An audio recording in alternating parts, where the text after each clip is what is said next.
Hello दोस्तों, स्वागत है आप सभी का आपके अपने यूट्यूब चैनल पे। और जैसा कि आप जान रहे हैं कि इस सीरीज़ में हम लोग पढ़ रहे हैं यूरोप में राष्ट्रवाद का उदय।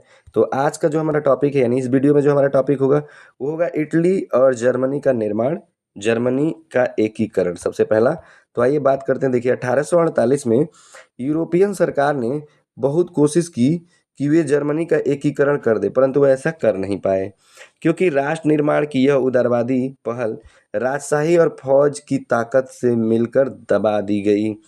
ठीक है भाई, राजशाही है और फौज उन्हीं के पास है, तो जाहिर सी बात है दबा देंगे लोग। इसके बाद प्रसा ने यह भार अपने ऊपर लेते हुए कहा कि वे जर्मनी का एकीकरण करके ही रहेंगे। ठीक है, उस समय प्रसा का मुख्यमंत्री ऑटोमान बिस्मार्क था। प्रसा ने एक राष्ट्रीय एकीकरण का के आंदोलन का नेतृत्व किया।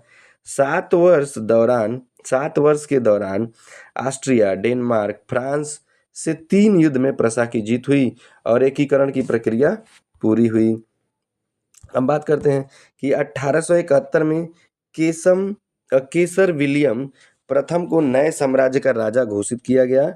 जर्मनी के एकीकरण ने यूरोप में प्रसा को महाशक्ति के रूप में स्थापित किया। नए जर्मन राज्य में मुद्रा, बैंकिंग एवं न्यायिक व्यवस्थाओं के आधुनिकीकरण पर जोर दिया गया। इटली का एकीकरण, इटली 7 राज्यों में बटा हुआ था। इटली का एकीकरण में पढ़ेंगे तो इटली 7 राज्यों में बटा हुआ था। 1830 के दशक में ज्यूसेppe मैत्सिनी ने इटली के एकीकरण के लिए कार्यक्रम प्रस्तुत किया। 1830 एवं 1848 के क्रांतिकारी विद्रोह असफल हो गए थे। हम बात करते हैं कि 1859 में फ्रांस ने सार्डिनिया, जो पिडमांट ने एक चतुर कूटनीतिक संधि की, जिसके माध्यम से उसने ऑस्ट्रियाई बलों को हरा दिया। ठीक है, 1861 में इमैनुअल द्वितीय को एकीकृत इटली का राजा घोषित किया गया। ठीक है, नोट, इटली एकीकरण के प्रक्रिया का अध्ययन करने के लिए हमें 3 लोगों पर विचार करना होगा। और सबसे पहला होगा ज्यूसेppe मैत्सिनी, काउंट कैमिलो दे कावुर और ज्यूसेppe गैरिबाल्डी। ठीक है, तो अब बात करते हैं ज्यूसेppe मैत्सिनी के बारे में। देखिए इनका जन्म जो है कब हुआ, 1807 में जिनेवा में हुआ था। कुछ समय पश्चात वह कार्बोनारी में गुप्त संगठन के सदस्य बन गए और 24 साल की युवावस्था में लिगुरिया में क्रांति करने के लिए उन्हें 1831 में देश निकाला दे दिया गया। तत्पश्चात उन्होंने 2 और भूमिगत संगठनों की स्थापना की। पहला था मार्सेई में यंग इटली, और दूसरा बर्न में यंग यूरोप। बर्न एक जगह का नाम है, ठीक है, ऑस्ट्रेलिया में पाया जाता है।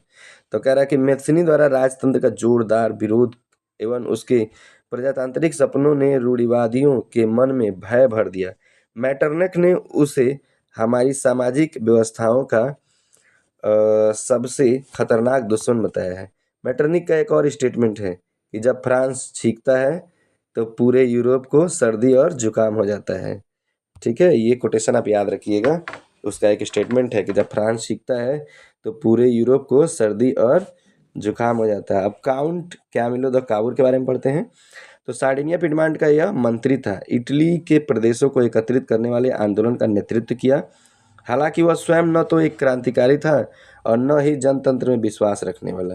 फ्रांस की के साथ की गई चतुर संधि के पीछे काबुर का हाथ था, जिसके कारण ऑस्ट्रिया को हराया जा सका एवं इटली का एकीकरण संभव हो सका।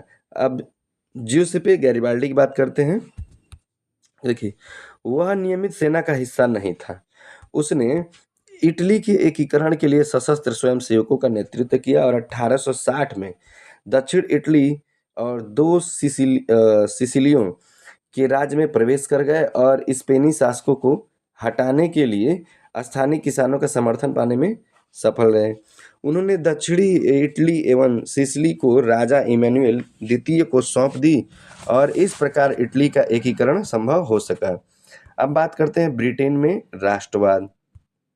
देखिए औद्योगिक क्रांति के बाद, ठीक है, ब्रिटेन की आर्थिक शक्ति बहुत बढ़ गई और राष्ट्रवाद किसी उथल-पुथल या क्रांति का परिणाम नहीं, अपितु एक लंबी चलने वाली प्रक्रिया का परिणाम था।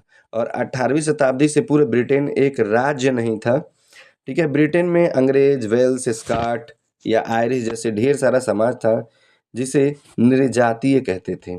ठीक है। आंग्ल राष्ट्र ने अपनी शक्ति में विस्तार के साथ साथ अन्य राष्ट्रों व द्वीप समूहों पर विस्तार आरंभ किया और फिर 1688 में संसद ने राजतंत्र से शक्तियों को ले लिया और 1707 में इंग्लैंड और स्कॉटलैंड को मिलाकर यूनाइटेड किंगडम ऑफ ब्रिटेन का गठन किया गया और 1798 में हुए असफल विद्रोह के बाद 1801 में आयरलैंड को बलपूर्वक यूनाइटेड किंगडम में शामिल कर लिया गया। ब्रिटेन के नए प्रतीक चिन्हों को खूब बढ़ावा दिया गया। ठीक है। एक टॉपिक और है बाल्कन समस्या, इसको देख लेते हैं हम लोग। ठीक है। बाल्कन समस्या क्या है? तो देखिए, बाल्कन भौगोलिक एवं निर्जातीय रूप से विभिन्नताओं का क्षेत्र था जिसमें आधुनिक रोमानिया, बुल्गारिया, अल्बेनिया, ग्रीस, मकदूनिया, ठीक है, क्रोएशिया और स्लोवानिया, सर्बिया आदि शामिल थे।